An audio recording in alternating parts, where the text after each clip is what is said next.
Pemirsa, ajang para Asian Games yang telah digelar di Kamboja 3 hingga 9 Juni berhasil membuat Indonesia kembali menjadi juara umum dengan meraih 159 emas, 148 perak, dan 94 perunggu.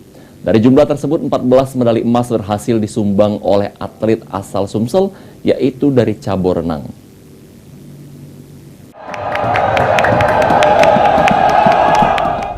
14 medali emas itu sendiri disumbangkan dari cabur renang, catur, dan atletik. Namun cabur terbanyak yang menyumbangkan emas ialah renang sebanyak 6 emas.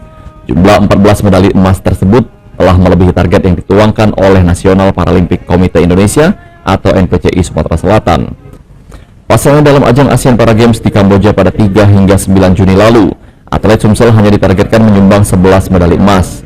Selanjutnya, dengan jumlah medali emas yang diraih, NPCI Sumsel akan terus melakukan pembinaan dan juga pembibitan bagi para atlet muda potensial, khususnya untuk menghadapi ajang yang lebih tinggi di tingkat Asia, yakni Asian Para Games yang akan digelar di China.